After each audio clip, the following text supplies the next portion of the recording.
2025년 1월 22일 수요일 성동구청 기독신우회 예배 메시지 설교 제목 하나님의 뜻을 아는 두 가지 방식. 그러므로 너희는 이렇게 기도하여라.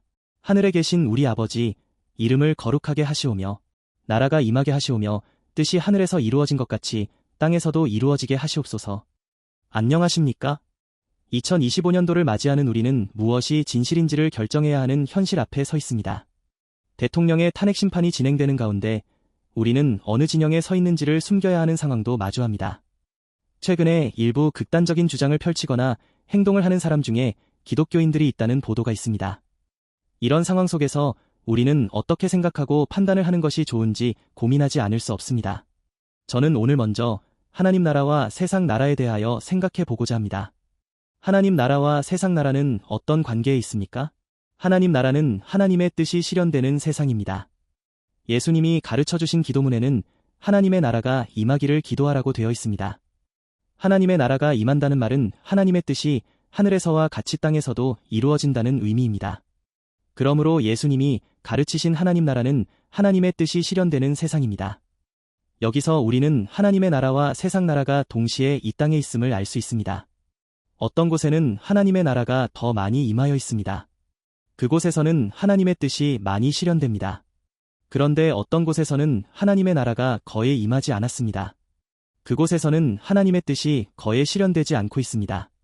그래서 우리 주님은 하나님의 나라가 임하는 세상이 되기를 위하여 기도하라고 가르치셨습니다. 그리고 이렇게 기도하는 사람은 마땅히 하나님의 뜻이 이루어지기를 기도하고 힘쓸 것입니다. 그런 사람들을 통해서 하나님의 뜻이 이 땅에 이루어지게 될 것입니다. 그렇게 보면 하나님의 나라는 하나님의 뜻이 이루어지기를 기도하고 애쓰는 사람들을 통해서 이 땅에 임한다는 것을 생각해 볼 수 있습니다. 그러면 우리는 하나님의 뜻을 어떻게 알 수 있을까요? 저는 오늘 하나님의 뜻을 아는 두 가지 방법에 대하여 말씀드리겠습니다. 우리는 먼저 명령형으로 나타난 말씀을 통해서 하나님의 뜻을 알 수 있습니다. 하나님의 뜻은 이것이다. 또는 하나님은 이것을 원하신다. 이런 식으로 된 성경 말씀을 읽으면서 우리는 직접적으로 하나님의 뜻을 알 수 있습니다. 그리고 우리는 서술형으로 묘사된 말씀을 통해서 간접적으로 하나님의 뜻을 알 수 있습니다. 하지만 서술형으로 묘사된 하나님의 뜻은 하나님의 뜻에 대한 원리나 그림을 제시합니다. 이 두 가지 방식을 조합하면 우리는 하나님의 뜻에 대하여 더 분명하게 알 수 있을 것이라고 저는 생각합니다. 먼저 명령형으로 나타난 하나님의 뜻을 보여주는 성경 구절을 생각해 보겠습니다. 지금 소개하는 구절들은 성경에 나오는 수많은 말씀 중에 일부분임을 말씀드립니다. 너 사람아, 무엇이 착한 일인지를 주께서 이미 말씀하셨다. 주께서 너에게 요구하시는 것이 무엇인지도 이미 말씀하셨다. 오로지 공의를 실천하며 인자를 사랑하며 겸손히 내 하나님과 함께 행하는 것이 아니냐. 예수께서 그에게 말씀하셨다. 내 마음을 다하고 내 목숨을 다하고 내 뜻을 다하여 주 너의 하나님을 사랑하여라 하셨으니 이것이 가장 중요하고 으뜸 가는 계명이다. 둘째 계명도 이것과 같은데 내 이웃을 내 몸같이 사랑하여라 한 것이다. 이 두 계명에 모든 율법과 예언자들의 본뜻이 달려있다. 하나님께서는 모든 사람이 다 구원을 얻고 진리를 알게 되기를 원하십니다. 항상 기뻐하십시오. 끊임없이 기도하십시오. 모든 일에 감사하십시오. 이것이 그리스도 예수 안에서 여러분에게 바라시는 하나님의 뜻입니다. 우리는 이런 구절을 읽으면서 직접적으로 하나님의 뜻을 이해합니다. 이 구절들을 기억하면서 우리는 윤리와 도덕, 그리고 우리의 인간관계를 맺어갑니다. 이 말씀들은 배경 설명이 없이 곧바로 하나님의 뜻은 이런 것이라고 우리에게 제시합니다. 그런데 성경은 하나님의 뜻에 대한 더 큰 그림이나 원리를 보여줍니다. 훈민정음 헤레본이 있습니다. 이것은 훈민정음의 제자 원리를 풀어주는 설명서입니다. 훈민정음에 어떤 원리가 있는지를 보여주는 소중한 책입니다. 지혜로운 사람은 반나절이면 터득할 수 있는 이 간단한 글자 체계가 어떤 원리로 작동되는지를 설명하기에 그 책은 정말 소중하다고 하겠습니다. 그런데 성경은 우리에게 삶을 살아가면서 지키고 따라야 할 지침을 하나님의 뜻으로 제시합니다. 그리고 동시에 그것이 왜 하나님의 뜻인지를 설명해주는 이야기들도 담고 있습니다. 사실 성경에 제시된 모든 하나님의 명령들은 반드시 그 배경이 되는 이야기 속에서 이해될 필요가 있습니다. 하나님의 뜻이 이것이라고 말씀하는 그 본문들을 이해할 때 함께 고려해야 할 원리가 있다는 뜻입니다. 성경 이야기는 우리에게 하나님이 하신 일들을 소개합니다. 그런데 그 이야기를 자세히 보면 그 안에서 하나님의 의도가 담겨 있음을 우리는 이해하게 됩니다. 그 그림을 파악할 때 하나님이 계획하시는 바가 무엇인지를 우리는 마음속에 그릴 수 있습니다. 먼저 성경은 우리에게 하나님이 세상을 창조하셨다고 들려줍니다. 여기서 즉시 우리는 이 세상의 주인이 하나님이시며 하나님이 경영하신다는 것을 이해합니다. 또한 하나님은 인간을 하나님의 형상으로 지으셔서 만물을 다스리게 하셨다는 이야기를 읽습니다. 그리고 동시에 우리는 인간의 역할이 이 세상에 하나님의 형상을 보여주는 것임을 알게 됩니다. 하나님은 이 세상을 인간을 통하여 다스리시는 분이라는 것도 알게 됩니다.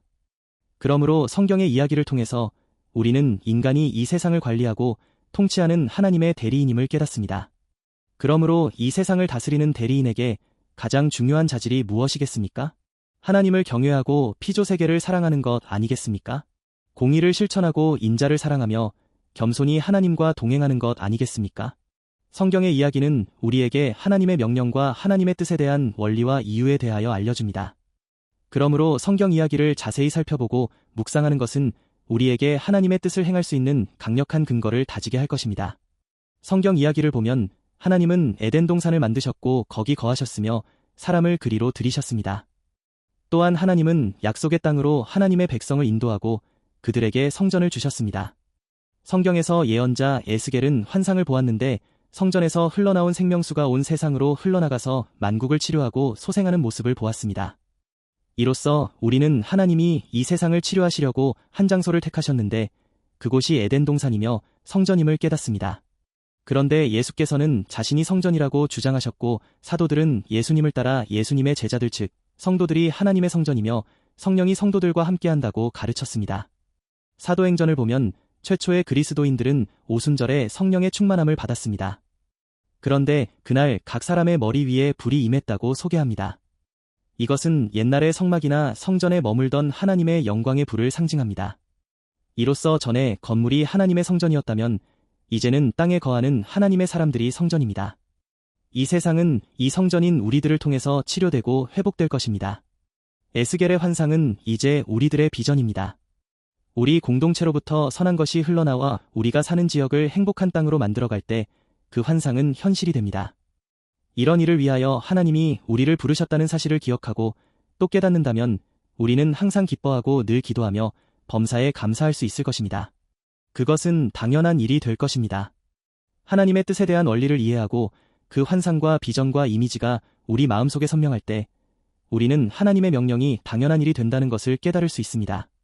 이처럼 이 세상을 지으신 하나님이 어떤 분이며 우리가 어떤 존재이며 이 세상에서 하나님이 우리를 통해서 어떤 일을 이루실 것인지를 확신한다면 우리에게 하나님의 계명은 결코 무거운 짐이 아닐 것입니다. 요한서신에는 바로 이런 말씀이 있습니다.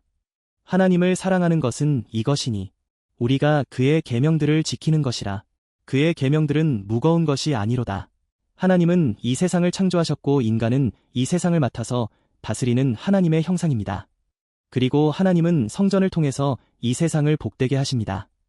왜냐하면 하나님은 성전에 계시기 때문입니다. 그리고 이제 하나님은 우리와 함께 하셔서 우리를 통하여 일하십니다. 그러므로 이제 우리가 하나님의 성전입니다. 하나님이 우리와 함께 하시며 우리를 통하여 일하신다는 우리의 인사는 바로 이런 그림을 근거로 나온 것입니다. 그러므로 우리가 성경 말씀을 묵상할 때는 계명으로 된 말씀을 암송하면서 동시에 하나님이 하신 일을 보여주는 그림과 이미지, 즉 환상과 비전을 마음속에 그려보는 것이 매우 중요합니다. 마음속에 있는 그 이미지나 판타지는 사실 우리를 이끌어가는 지도와 같고 우리가 사용하는 언어가 주조되는 공장과 같습니다. 그 판타지는 성경에 기록되지 않은 일들 가운데서 하나님의 뜻이 무엇인지를 직관적으로 깨닫게 하는 통찰을 제공합니다. 어떤 사람이 파괴적인 언어를 사용하고 있다면 그의 내면 세상이 이미 파괴되었기 때문일 것입니다. 어떤 사람이 누구도 시키지 않은 선한 일과 창조적인 일들을 하고 있다면 그 사람의 내면에 이미 그런 멋진 일들이 아름답고 영롱하게 빛나고 있기 때문일 것입니다. 우리가 예배를 드리고 성경을 묵상하며 기도를 드린다는 것은 사실 하나님 앞에서 우리의 내면 세계를 치료받고 시듬받으며 나아가 하나님의 판타지, 하나님의 계시로 새롭게 창조하는 과정이 아닐까 저는 생각해 봅니다. 혼돈의 시대를 사는 우리들은 하나님의 말씀을 통해서 새롭게 되어 하나님의 선한 뜻을 마음껏 펼쳐나가는 대리인이 되어야 하겠습니다. 지금 이 세상은 그런 사람을 간절히 기다리고 있습니다.